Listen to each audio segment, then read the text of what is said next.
Well, once again, UST answering the call, answering the challenge. Alam mo, kung ito ay ordinaryong tao, napakaraming mood swings. Well said.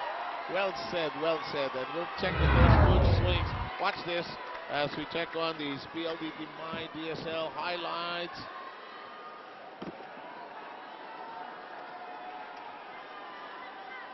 And we'll just have a change of sides. Ang volleyball, napaka-formal, ano? May tradition at saka may decorum na sinusunod ito. Mahalaga yan. Nakasulat. So, basa. Lamang na po ang UST. Oh! Wala na. Namatay ang bola. But once again, Cruz. Bahagyang umaatake pero every time mapupuntahan siya, will deliver for San Sebastian. She's been quiet, but she has been effective. We're tied at 8. Curato digging deep. Blocked. Ortiz blocked. And Rubinos has redeemed herself after that faulty attack at the midpoint of this set.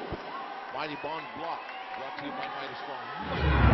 Mighty Bond. Yan talagang value nitong youngster na si Rubinos. That's why she's there. That will sail easily over. Curato. Set up job. The whip by Carolino. Here we go with Wally off the block. Carolina resets. Handled well by Benito. Wally, soft spot. Even the pancake move of Maito unable to lift it into the air. 2-point lead by San Sebastian. The big-time players are coming out here, especially in the 5th.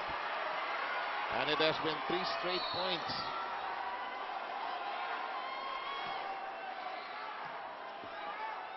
Di Makulangan.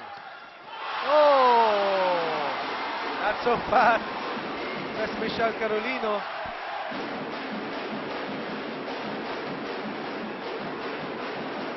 Boy, this game. Woo! This game. Wow. Shakey's, if it's Fun Family Pizza, gotta be Shakey's. Belen. Wally. Balse. Wally.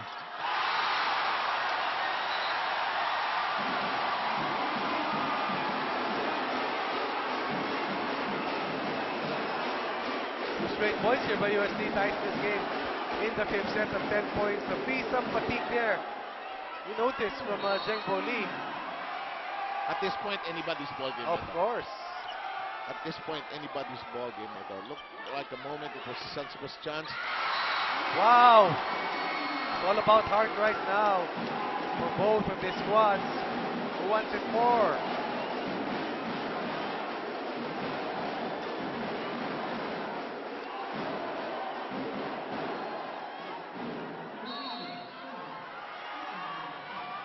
Rubinos.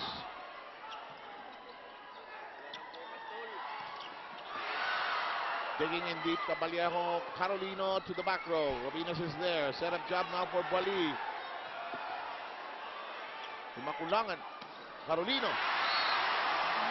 It's a check ball. It has a check ball. What a break. What a huge point here, courtesy of Michelle Carolino. Watch this. Tatamas block eh.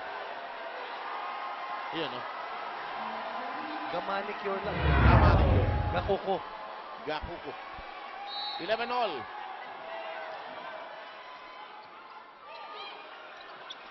Wally. Second touch. Third punch. Wow. What an angle. Zheng Bo Lee huffing and puffing her way to the 12th point of San Sebastian here in the 5th set.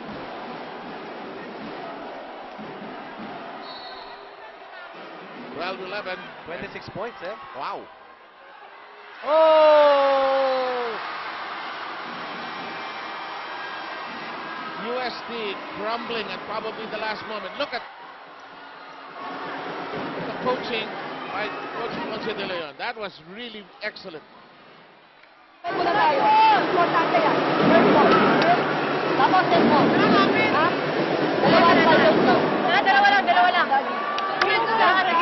Kapit, walang ikaw. Kapit,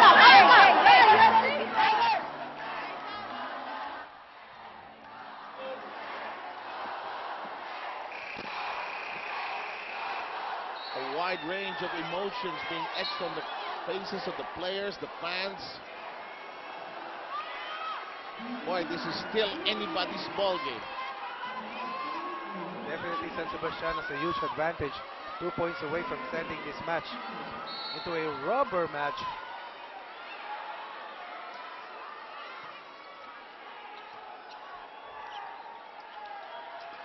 Balse, nagkagulo.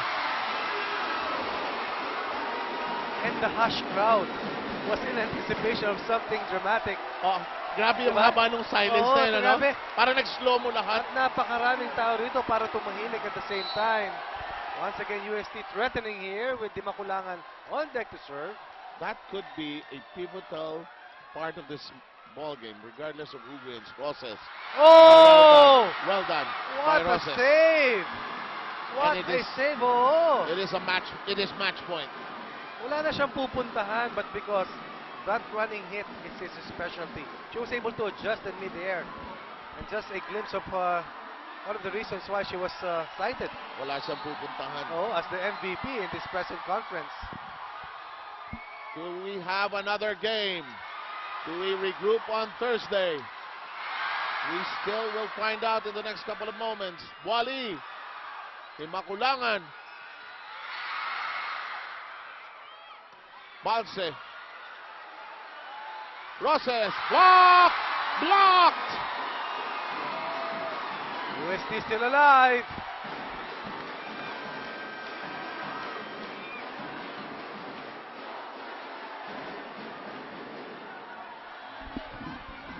Sa gitna. Pagalawin mo yung gitna. Sumay ka. Only 1 point, ha? Irisi ka.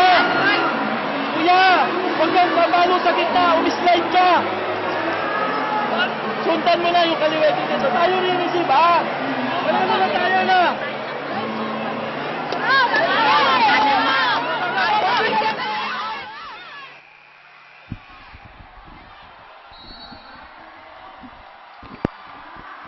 It could come down to these last 2 moments of service. And you have to envy these athletes. These are the moments Oo. that you always dream of. 13 against 14 in the finals, playing your best game ever. Ang sarap ng ganyang pakiramdam. Belen already giving the signal for San Sebastian. Roses, Balse, Caballejo, Benito. We will come back on Thursday! We are coming back on Thursday!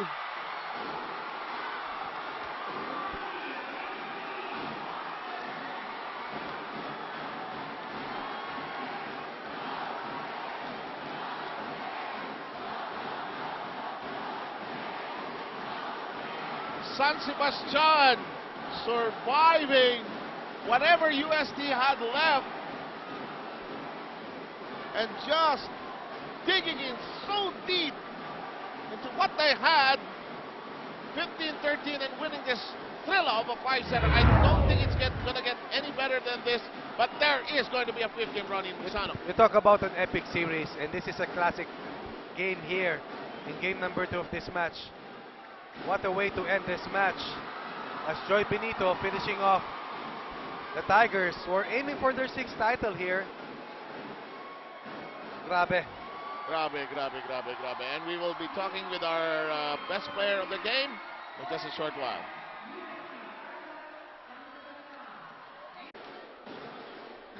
Big 5-set win by San Sebastian here, Ronnie. Over 120 minutes of classic action.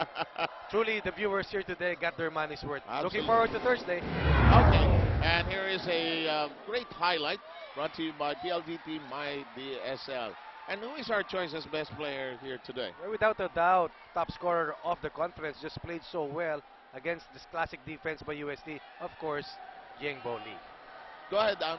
Thank you, Seth. Thank you. Coach Ronnie. This will be a challenge. Di ko alam kung paano kayo magkakaintindihan. But there's, of course, one question, no, in the minds of everybody. Dito sa habang nanonood sila ng game na to. And I'll ask that to Jeng Boli. Jeng, what was on your mind while you were playing in today's game? Because we want to win po. Thank you, teammates, Coach Roger, and friend. Very good po, thank you. So congratulations, Jeng, and since you're our best player, you have a gift from Shakey's. So congratulations to the Lady Stags for winning today's game and extending it to another exciting match na aabangan natin this Thursday. 7, Coach Ronnie? Thank you very much. And Ronnie, see you around. Well, see you on Thursday. And magalang pala itong si Jeng Boli. Yeah. Thank you, everybody. She wants to win one for San Sebastian. Will UST stop her? Find out here in the Shakey's V-League.